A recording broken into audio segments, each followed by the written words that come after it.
الله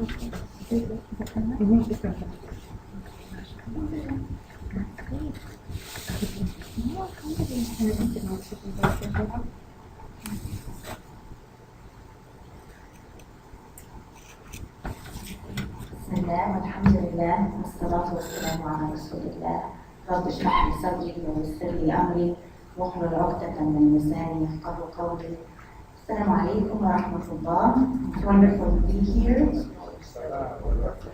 MashaAllah, it's really just always an honor to come to Masjid-ul-Taqwa, and I have to start out by thanking everyone involved in this. And Sister Wana has been putting this together since right after Ramadan. So believe it or not, we've been having this conversation since July. And I just kept thinking, that seems so long away. But here it is. Alhamdulillah, it's a blessing that we can come together and share this knowledge. Understanding the Nafs, it's a topic that maybe we don't always think about. And subhanAllah, it's something that's really integral to the understanding of our deen. And the sources that I've used for today's talk include the Quran and the Sunnah, and a lot of the scholars who have looked at Islamic psychology. It's called ulum al-nafs, the science of the nafs, or the study of the nafs. And some of those scholars are Imam and Imam al-Ghazali. And there's a contemporary scholar named Mokhtar Maghraoui. And Shiekh Mokhtar has actually put together a video series or a lecture series entitled The Islamic Psychology of the Nafs. And a lot of his work really formed the basis of what I'm going to be presenting today. So I just wanted to share that with you. Those references are all listed in this presentation. And this presentation will, inshallah, be converted into a video that will be available to everyone on YouTube. But I really, I appreciate when people tell me that I'm able to communicate or articulate things in a way that's easy for people to understand. But it's really nothing of my own. It's something from Allah. And each of us actually has a gift, has a skill from Allah. And we have to find where that skill intersects our community's greatest need. Because all of us have to be doing something to benefit this deen. We're going to be asked, we're going to be held accountable. Allah's going to say to us, you have this skill, what did you do with it? But nothing that I'm presenting is my own. It's really the beauty of Islam. It's the beauty of our deen. And no matter how well I articulate it, I couldn't do justice to just how perfect and holistic and amazing Islam is. So I pray that inshallah Allah helps me to clarify some of these concepts so that we can begin to look inward and have that conversation with ourselves to really improve and use our energies in the best way. Sister, can you explain the word nafs? Some people don't understand everything. Yes, absolutely. And actually, we're going to go through and talk quite a bit about that word, sort of debulk it, deconstruct it, so we understand exactly what we're talking about. But I appreciate you pointing that out because we don't want to be vague in any of our terminology. So this is an outline for today's presentation. We're going to spend just a little bit of time talking about why this topic. And then we're going to look at the nafs in the context of our psychological system, the different states of the nafs, the manifestations and tendencies of the nafs. And we're going to talk about why do we purify the nafs? What is that going to benefit us? And there'll be some time at the end for us to discuss, and I look forward to that, inshallah, and there'll be time as well for Q&A, inshallah. I'm going to take a break about halfway through the material, and it's most likely going to be right after that section. So that's when, if you need to stretch, get something to drink, we'll have a little break in the So why this topic? So I want to just share something.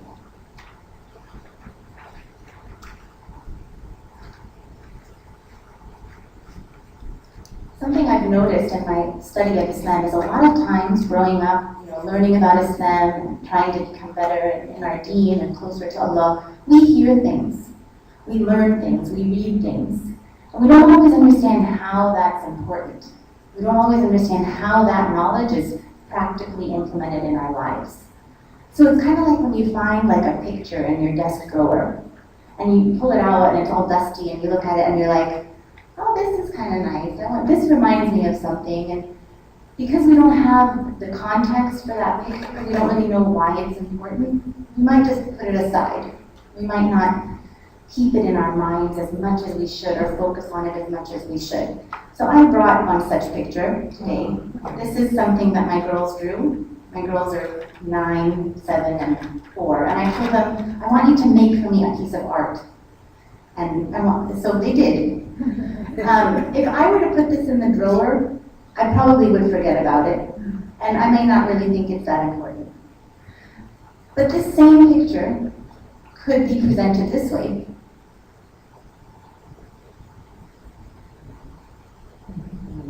Right? This is something that if I took it to like a modern museum of art, I could probably get away with hanging it on the wall for a few minutes. You know? People might not notice initially that it's just some girl's drawing. They might think, oh wow, that must be really important. Look at the frame. Look at the context that it's in. There must be a reason that that's framed that way. It must mean something. I better look at it for a while. Let me analyze it. Let me think, what does that remind me of? When we frame messages, when we frame knowledge, when we contextualize it for ourselves and understand why it's important to me, it not only helps us remember it, but it helps us understand how it's important to us and use it more. So that's just kind of a silly example. So what kind of frame can we use for this knowledge? Understanding of the Nafs. Well, understanding our Nafs helps us understand our purpose in life. That is part of the context for why we should know this knowledge. Understanding our Nafs helps us achieve good character, and the Prophet, peace be upon him, told us that he wasn't sent except for the sole purpose of perfecting our morals and our character. So this is helping us fulfill that role, that purpose. Understanding the Nafs helps us achieve peace and happiness because it's a way to stabilize ourself on the inside so that regardless of what happens to us on the outside, we have that peace and that tranquility, that rida, that contentment with whatever Allah subhanahu wa ta'ala has written for us. We don't allow our nafs to be in an agitated state. Understanding our nafs helps us achieve better relationships. Understanding our nafs helps us achieve a love of Allah. Our nafs no longer becomes a roadblock to us achieving that close relationship and love of Allah. Understanding our nafs helps us reduce our stress and anxiety. When the nafs is in a state of agitation, it is what often makes us feel like things are not in our control. And the nafs wants us to feel that way because it doesn't easily rely on Allah subhanahu wa ta'ala except when we discipline it, except when we remind it that everything is in Allah subhanahu wa ta'ala's hands. Understanding the nafs helps us achieve meaningful action. It helps us have a sincere intention in everything we do. And understanding the nafs helps us overcome challenges. The nafs can pose many challenges to us at an internal level, but it can also make external challenges seem much greater than they are. And we remain calm and have a more perfect tawakkul on Allah subhanahu wa ta'ala when we are able to discipline and understand our nafs. Allah subhanahu wa ta'ala tells us, verily Allah will not change the condition of a people unless there is a change of what is in themselves. So this alone, without that knowledge being framed in any other context, this should be enough for us to say, yes, I want to change myself because, gosh, I want to change the condition of this ummah. I want to change the condition of the Muslims. I want Islam to be understood for the beautiful, holistic deen, the way of life that it is. I'm tired of Islam being misrepresented. Well, if that's going to happen, we have to start with ourselves. And that's why today is so important. And Allah also tells us, as for those who strive in us, we surely guide them to our path. And Allah is with the good doers. It's hard sometimes, y'all. It is. It's hard. You look inside and you're like, oh man, I don't really like what I see.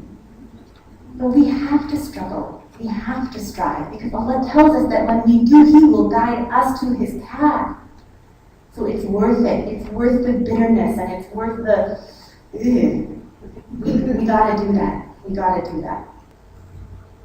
So I hope y'all are ready for some change, because that's what we're gonna do today, inshallah. We're really gonna, and I have to make kind of a disclaimer here. Whatever you hear today, it's gonna be really tempting for you to go home and be like, I know somebody who has that nafs. I know somebody who has that problem. I know somebody who needs to work on that. I know a political leader who does this, or I know a leader of a country who does that, or we've got a presidential candidate who's got all these problems. It's going to be really easy to do that. But this knowledge isn't meant for that. This knowledge is meant for us. We start with us. We don't point fingers. We start with ourselves. And that's how we benefit the most from this. So I hope that we're ready, inshallah. So how do we understand the nafs? I want to start with a little story. So, once upon a time, we were not here. Humanity was not on this earth. Once upon a time, we were in Jannah. We were at home. Jannah is our home. And it wasn't by a favor, or it wasn't because we did something really great as a species that we came to this earth. Prophet Adam alayhi salam and his wife Hawa, it was part of Allah's plan that they come to this earth in a way that teaches us a very important lesson. That there is something inside of us that wants to go against what Allah has asked it to do. There is something inside of us that is impatient. There is something inside of us that wants, what did Shaitan promise Prophet Adam? He said, if you eat from this tree, you will be like the angels, or you will be like someone who lives in this Jannah forever. And al-Khalideen. And when Allah created Prophet Adam, He didn't tell him you're going to stay here forever. He told him, Uskun anta wa zawjuka al-Jannah. Jannah. He told him, Uskun. Second is like a temporary reprise. It's like a temporary respite. It's like a rest house, like a rest area. That's what second is. It's a place where you find moments of peace. But it's not everlasting. That's inherent in the word. So when Prophet Adam ate from that tree, he was listening to that part of him that was impatient. That part of him that we would call the nafs. So the story of this life is a story of rectifying the nafs so that we can return home again. That is what this is about. That's why this knowledge is so important. Our society puts a lot of emphasis on what? I've asked this question before, but how many hours a day, how many minutes a day, how many hours a week do we spend focusing on our khalq, our external image, all of this? We spend a lot of time, and society puts a lot of emphasis on the khalq. Kind of like this human. I really like this picture. Because he's like, look at him, he's like, oh my God, that's me. Or maybe he doesn't realize that's him, but he pays attention to every little detail. And that's what we do. We stand in front of the mirror and we're like, okay, I have another wrinkle. Oh no, there's another gray hair. Oh no, I have something over here. We see stuff on our skin and we feel muscle aches, and we're so obsessed with our bodies and our physique and our appearance. And we spend a whole lot of effort trying to make it look the best it can. And a whole lot of money. I mean, it's kind of crazy. But there's some word in Arabic that's very closely related to the word khalq. Khalq describes our external image, our physical image. The word khuluq is the Arabic word for our internal image.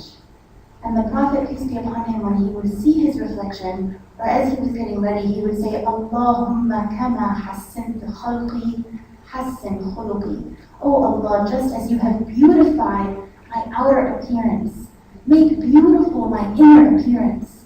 The Prophet ﷺ did not disconnect between our external self and our internal self.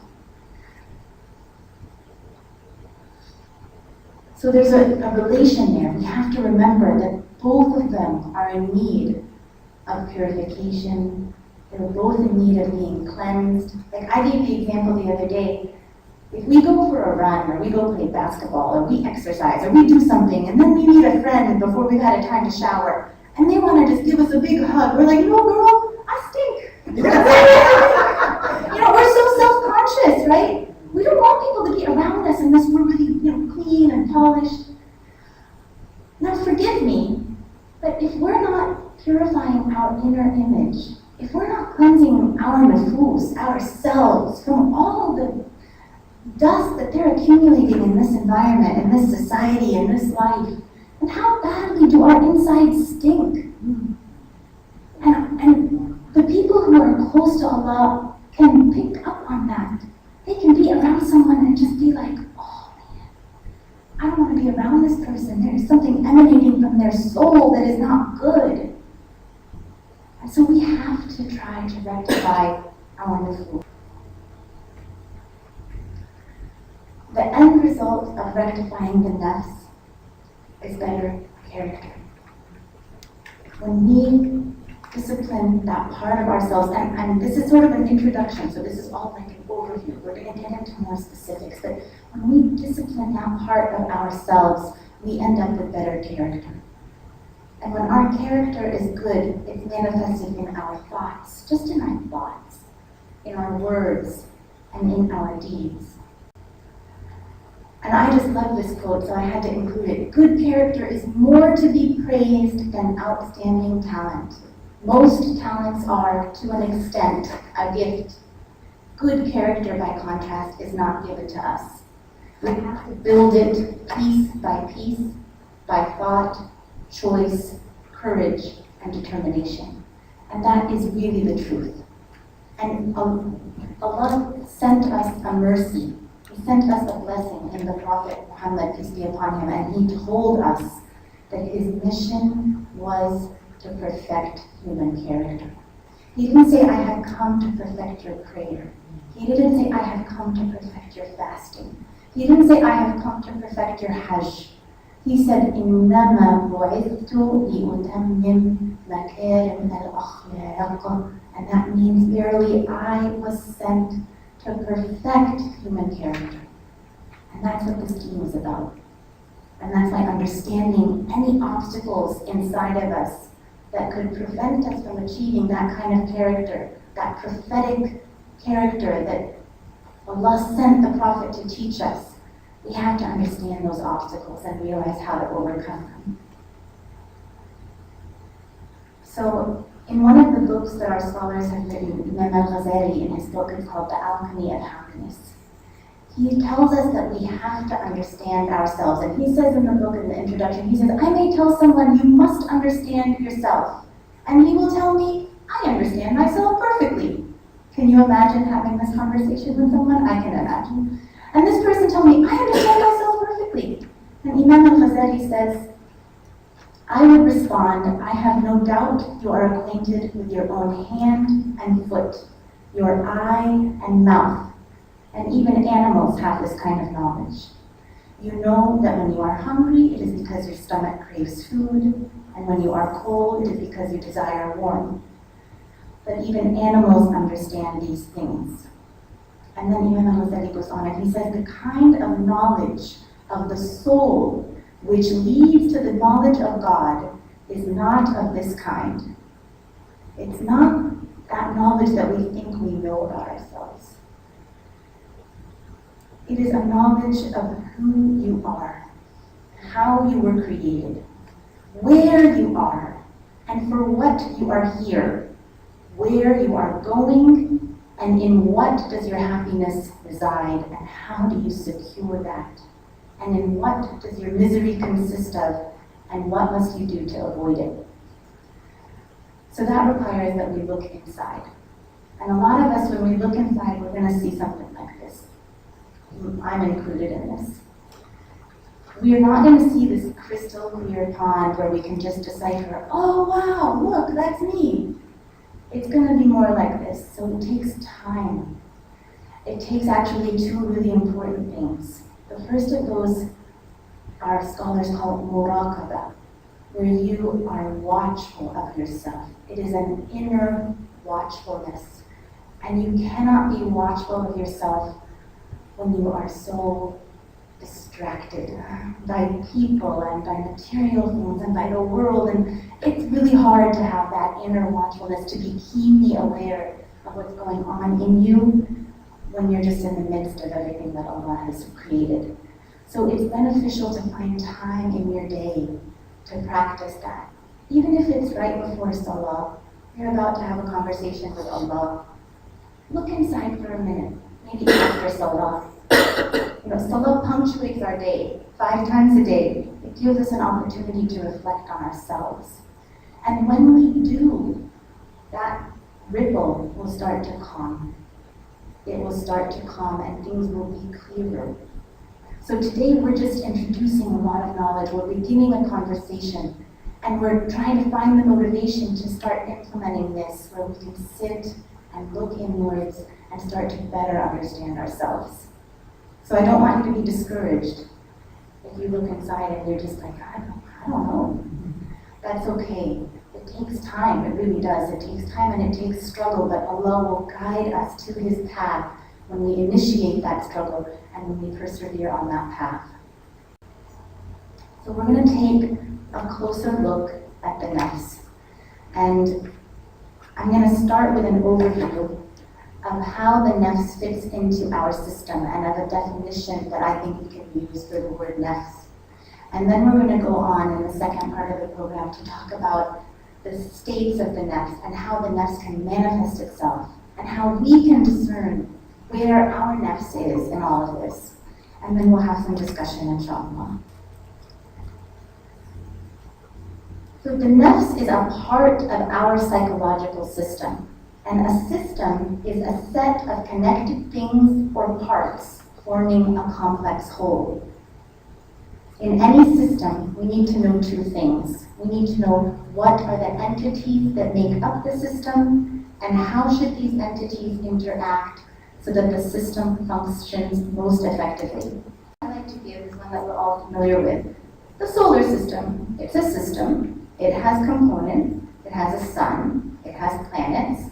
Planets have moons and various satellites. There are stars. There are comets. There's gravitational pull in this solar system that helps keep things in order. So there's a flow to the system.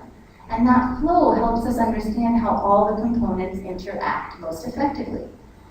If all of a sudden that flow gets disrupted, that gravitational pull gets weakened, we're going to have chaos in our system. So Allah created this system to perform a certain way, and it's most effective when it stays to that course. Perhaps there is no more complex system than the human being. Both physically and emotionally and psychologically, human beings are astounding in their complexity. Just even look at our physical bodies and our physical systems. The respiratory system, the circulatory system, the nervous system. Have you ever thought all of our nerves initiate in our brain and they travel down our spinal cord, and from there they branch out to every part of our bodies?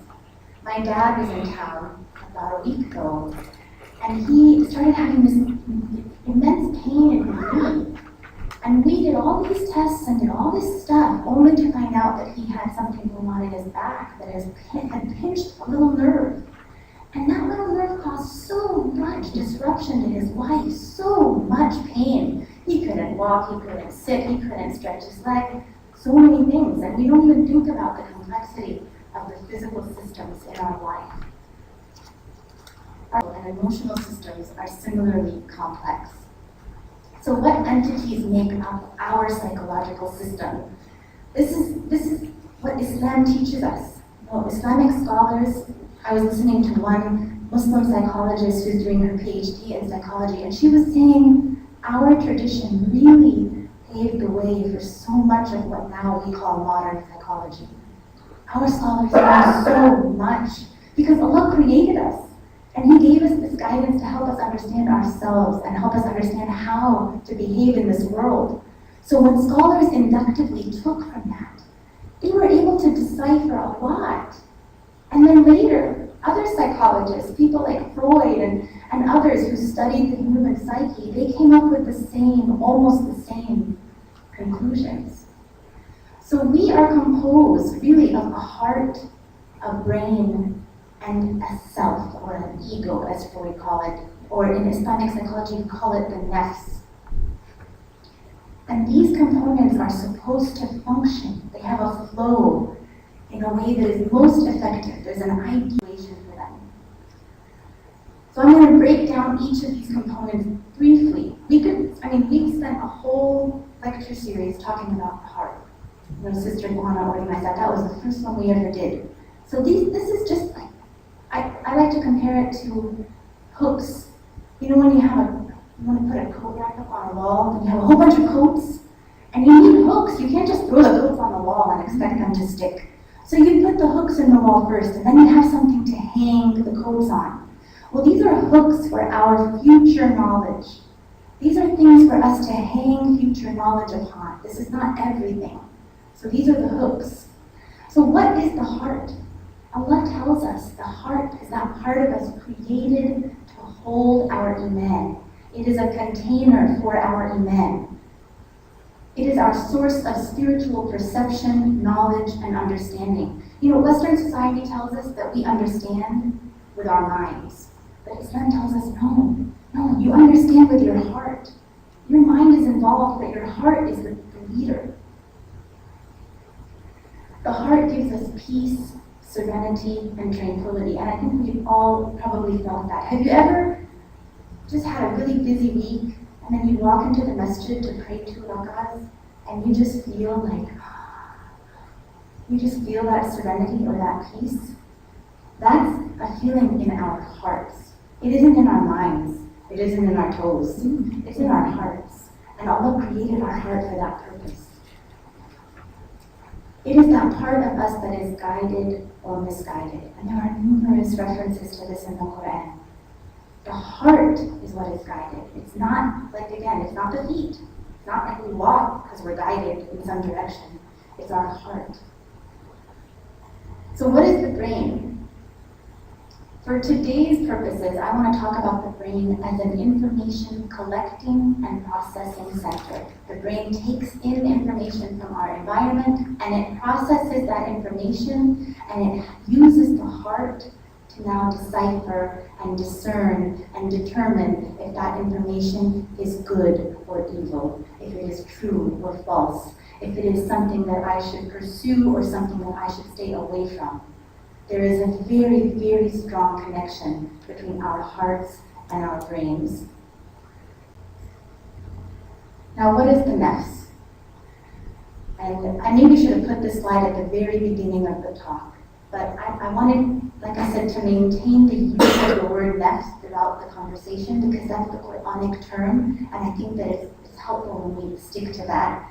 But the word nafs can be used in a lot of different contexts. It can be used to mean the soul, the psyche, the ego, the self, the life, the person, the heart, or the mind. Sometimes you see nafs associated with whoever kills one nafs, it is as if they have killed all of humanity. The same word is used in that Quranic verse. But in that situation, it's not talking about the part of us that tends towards its base physical desires or whatever. It's talking about the person themselves. So nafs can be used in different. But in the context of Islamic psychology, the nafs can be thought of as the part of us most prone to lower drives, wants, and desires. So the nafs is, I like to compare it to a 2-year-old. 2-year-olds don't have a lot of wisdom. They have urges. They might be hungry. They might want to be entertained. They might be bored. They might be sleepy. And when they have an urge, they make it known. They don't have the wisdom to think, is this the right time or place? No, they just let you know. And they let you know loudly. And so the nafs is like that. The nafs in its undisciplined, unpurified, not non-polished state is like a 2-year-old. And so the flow in our psychological navigational system is one where the nafs is over there. It's going to have its desires. It's going to have a lot of those instinctual urges. But it's usually, in an ideal system, disciplined by the heart and the brain. And the heart is the biggest component of our psychological system. When we nourish the heart with beneficial knowledge, and again, I'm just skimming the surface of how we do that, but Islam teaches us how to take care of our hearts spiritually. And when we do that, our hearts become like a strong spiritual muscle, and they help keep everything in the system in line. And now they use the information that the brain brings in to serve Allah subhanahu wa ta'ala. They use whatever information comes from the environment, they process it, and then they, along with the brain, are the source of cognition that helps us traverse this life and get ultimately to Jannah. That's the heart. So the heart and the brain and the nafs. Now what happens if instead of disciplining that 2-year-old, we let him run the show? What happens? Well, nobody else is going to get anything done, and life is going to be very chaotic. And that's going to look something like this. The nafs gets really big. It really does. And you may even feel it. At times when we're sort of distracted, you might feel like, just getting up to pray feels really heavy. You approach Ramadan and you just don't feel spiritually ready for it, and you're just like dreading that first day. You just don't want to fast. The nafs is big, and it's heavy, and it's lazy, and it doesn't want to fulfill its purpose in life. It just doesn't. It doesn't care, and the heart may be like, me too, I need nourishment, I need help. And the nafs is just like, whatever. I want to be big and lazy. So we can feel it sometimes. It is discernible physically.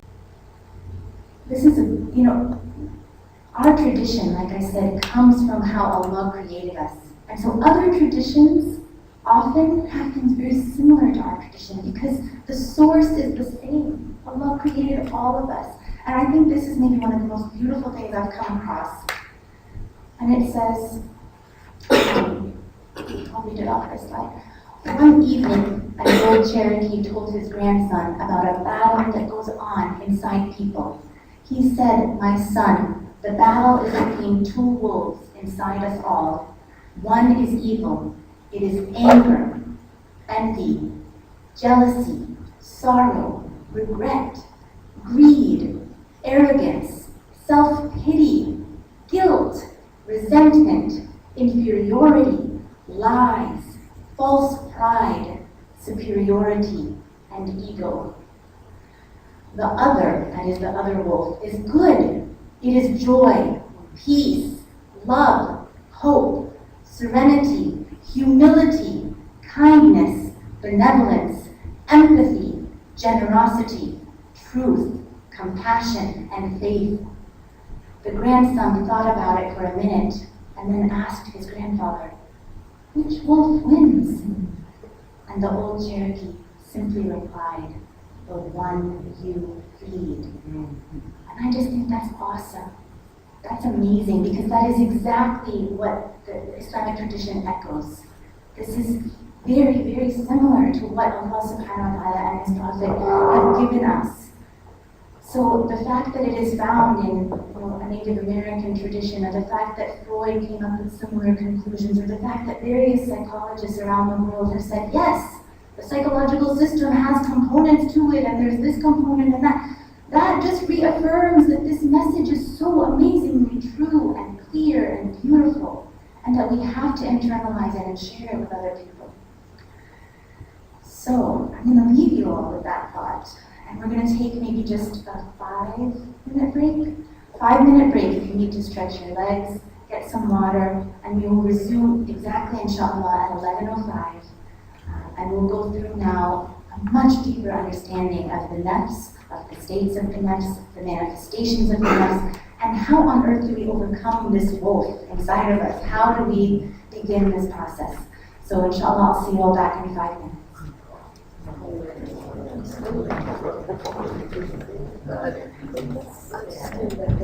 Thank you.